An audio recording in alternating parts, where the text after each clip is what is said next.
এবং আমরা যদি এখানে দেখি, এখানে কিন্তু নাম লেখাও রয়েছে, মিল্টন ঢাকা কলেজ ছাত্রলীগ, যেটি হচ্ছে হলের ভেতরে।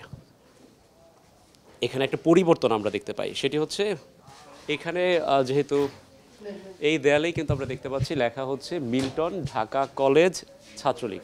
আর এই কক্ষটির বাইরের দৃশ্য একটু যদি দেখাই, এখানে যেহেতু ছাত্রলীগের একজনের নাম লেখা আছে, এবং যদি একটু বাইরে দেখি, আমি একটু বাইরে যাব, ক্ষমতার পালাবদলের সঙ্গে সঙ্গে যে সব কিছুর পরিবর্তন হয় সেটিও হয়তো এইখানে একটু প্রমাণ মিলবে।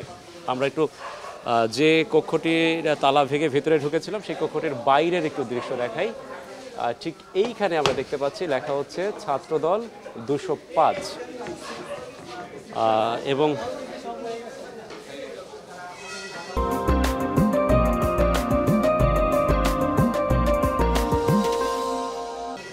আমরা দেখতেই পেলাম এই কক্ষটির ভেতরে মিল্টন ঢাকা কলেজ ছাত্রলীগ লেখা রয়েছে, আবার এর বাইরে দেখতে পাচ্ছি ছাত্রদল 205 নম্বর রুম। অর্থাৎ বললাম ক্ষমতার পালা বদলে অনেক কিছুর পরিবর্তন হয় সেটি দেখতে পাচ্ছি। আবার এই যে রুমটি, এই রুমের যে তালাটি ছিল সেটিও কিন্তু আমরা দেখতে পাচ্ছি একদমই নতুন একটি তালা, এবং অনেকে ধারণা করছেন ক্ষমতার পালা বদলের সঙ্গে সঙ্গে এই রুমগুলো অরক্ষিত ছিল, সেই রুমগুলোর যে তালা ভেঙে কেউ প্রবেশ করেছেন, প্রবেশ করে সব কিছু আবার সরিয়ে নতুন করে তালা দিয়ে আবার এক ধরনের হয়তো দখলদারিত্ব চলছে।